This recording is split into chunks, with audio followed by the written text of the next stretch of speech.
Welcome to emtb videos.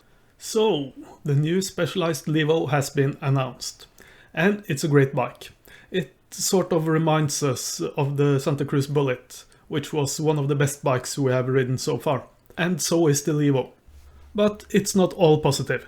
We were actually a bit sad after having ridden the Santa Cruz Bullit, and we have sort of the same feeling after having ridden the Levo, because while these are great bikes, they are so expensive. So, well, most people won't ever get to own or even ride these bikes. Why do these bikes have to be so expensive? Why can't there be like a Shimano Deore kit level bike available right now? Well, there are many reasons. Specialized says they're a premium brand, they don't really compete on price. And also the S-Works model, well, it's supposed to be expensive, it seems. But that's not really news. The main issue is the ongoing pandemic. E-bike availability is low, and that is never good for prices.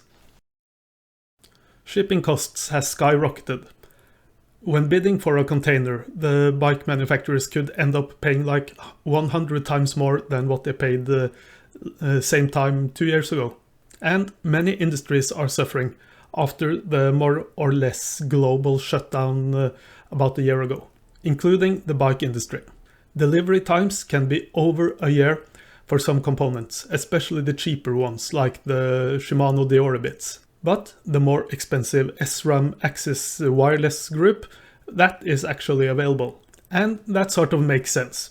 When production capacity is reduced and when shipping costs are high, I can understand why the manufacturers focus on the more expensive components with the better profitability and, well, when you ship lower volumes you get lower shipping costs.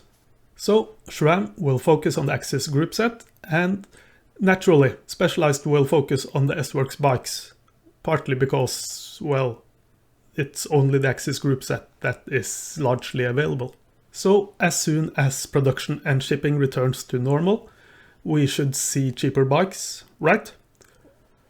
Yeah, well, most likely, because the lower end components such as the Deore group set will be available sometime next year perhaps. So cheaper models with lower specs will be introduced.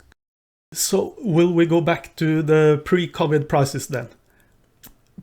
Perhaps not, because a lot of countries are printing a lot of money and a lot of people are unemployed.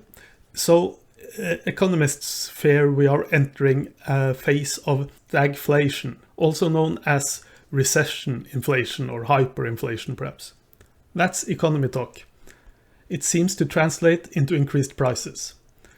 I shouldn't talk too much about things I know nothing to little about, but the point is, we may not return to the pre-COVID prices anytime soon. Prices might be on the increase. There are no guarantees, unfortunately. That's it. Appreciate any likes and subscribes. Thanks for watching.